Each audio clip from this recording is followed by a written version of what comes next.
वात्सल्य गौ सेवा संस्थान की भूमि का हुआ हस्तांतरण, प्रशासन और खातेदार की आपसी सहमति से हुआ समाधान। पंडित दीनदयाल उपाध्याय अंत्योदय संबल शिविर के दौरान हुई कार्रवाई, गौशाला को मिली वैध राजस्व मान्यता।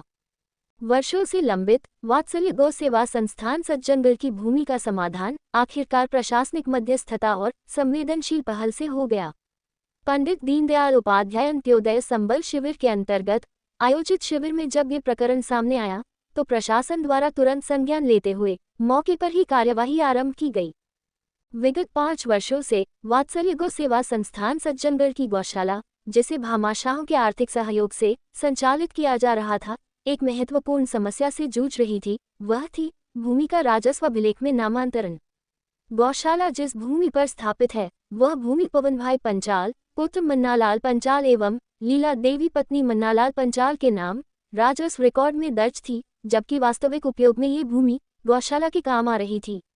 संस्थान द्वारा कई बार नामांतरण के प्रयास किए गए, लेकिन कोई समाधान नहीं निकल सका।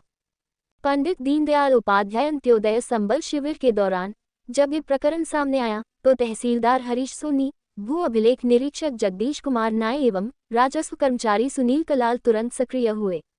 उन्होंने व्यक्तिगत रूप से खातेदार पवन भाई पंचाल से संवाद स्थापित किया और उन्हें गौशाला की सामाजिक महत्ता, धार्मिक आस्था एवं सार्वजनिक उपयोगिता की जानकारी देते हुए भूमि नामांतरण के लिए सहमति प्राप्त की। उक्त भूमि पंचाल परिवार द्वारा गौशाला को दान में दी गई। प्रशासन ने स्पष्ट किया कि गौशाला की भूमि राजस्व रिकॉर्ड में संस्था के नाम दर्ज होने से संस्थान को कानूनी अधिकार प्राप्त होंगे, जिससे विभिन्न सरकारी योजनाओं का लाभ, भामाशाह सहयोग और संरचनात्मक विकास संभव होगा।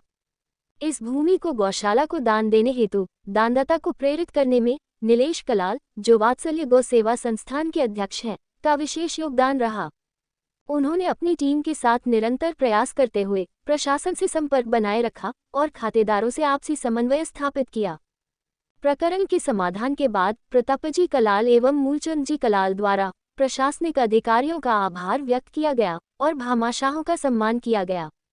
उन्होंने कहा कि ये भूमि स्थानांतरण सिर्फ एक कागजी प्रक्रिया नहीं है, बल्कि यह गौ सेवा के संकल्प को स्थायित्व देने वाला निर्णय है। स्थानीय जनप्रतिनिधियों, समाजसेवियों एवं ग्रामीणजनों ने इस निर्णय का स्वागत किया। उनका मानना है कि अब गौशाला को विकास कार्यों के लिए सरकारी मान्यता मिल सकेगी तथा संस्थान की सेवा गतिविधियां और भी अधिक प्रभावशाली रूप से संचालित होंगी। तहसीलदार हरीश सोनी ने कहा कि प्रशासन का कर्तव्य है कि जनहित के मुद्दों को प्राथमिकता से सुलझाया जाए, विशेषकर जब बात गौसेवा जैसी पुण्य गतिविधियों की हो। उन्होंने ये भी आश्वस्त किया कि भविष्य में ऐसे सभी सामाजिक कार्यों में प्रशासन पूर्ण सहयोग करेगा। ये प्रकरण न केवल एक भूमि के नामांतरण के समाधान का है, बल्कि यह जनभागीदारी, प्रशासनिक संवेदनशीलता और गौ सेवा जैसी परंपरागत मान्यताओं के समन्वय का एक उत्कृष्ट उदाहरण बन गया है। वात्सल्य गौ सेवा संस्थान के पदाधिकारियों एवं ग्रामीणों ने दानदाता परिवार का माल्यार्पण कर स्वागत किया एवं उनका आभार माना। अध्यक्ष नीलेश कलाल ने कहा कि पंचाल परिवार ने गौशाला को भूमि दान देकर बहुत पुण्य का कार्य किया है एवं गौ माता से उनके परिवार की समृद्धि की कामना की।